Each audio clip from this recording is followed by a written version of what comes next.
স্বপ্ন দেখা দোষের কিছু নয়। স্বপ্ন তো সবাই দেখে, কেউ ঘুমিয়ে, কেউ বা জেগে।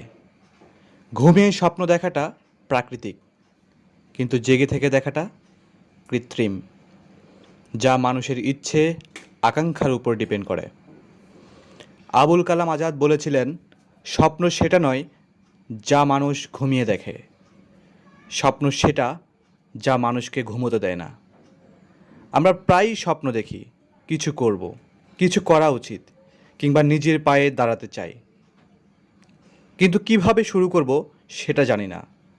আজ জানব এমন এক প্ল্যাটফর্মের কথা যা বিনা স্বার্থে মানুষের স্বপ্নকে সত্যি করার রাস্তা দেখায়। যেই প্ল্যাটফর্ম মানুষকে টিকে থাকার শিক্ষা দেয়।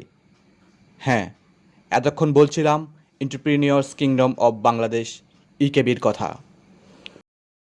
এখানে নতুন যারা আসেন, কেউই জানতেন না কিভাবে উদ্যোক্তা জীবন শুরু করবেন, কিভাবে পণ্য বিক্রি করতে হয়, কিভাবে সফল উদ্যোক্তা হওয়া যায়। এখানের শর্ত নিয়মিত অ্যাক্টিভ হওয়া। এই এক শর্তের কারণেই এখানে হাজার হাজার উদ্যোক্তা তৈরি করেছেন কমিউনিটি। অনলাইন প্ল্যাটফর্মে সবাই অপরিচিত হলেও তাদের মধ্যে তৈরি হয়েছে এমন এক বন্ধন যা আত্মীয়তাকেও হার মানায়। এখানে অনেক ব্যর্থ উদ্যোক্তারাও এসেছিলেন, কিন্তু আজ তারা শুধু ইকেবিতে নিয়মিত সময় দিয়ে সফল উদ্যোক্তা হয়েছেন, অসংখ্য লাখপতি কিংবা মিলিয়নিয়ার। ইকেবির বিভিন্ন অনলাইন ও অফলাইন ইভেন্ট হয় যা উদ্যোক্তাদের মধ্যে বিশ্বস্ততা তৈরি করেছে। এই বিশ্বস্ততা তাদের বন্ধন আরও শক্তিশালী করেছে।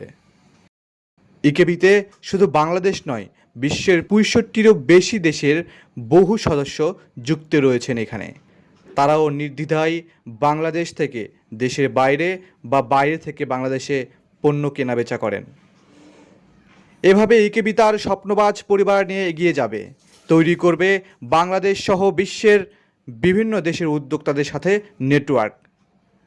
যারা জীবনে নিয়মিত সময় দিয়ে আসলেই কিছু করতে চায়, সে সকল স্বপ্নবাজ উদ্যোক্তাদের ঠিকানা হবে ইকেবি।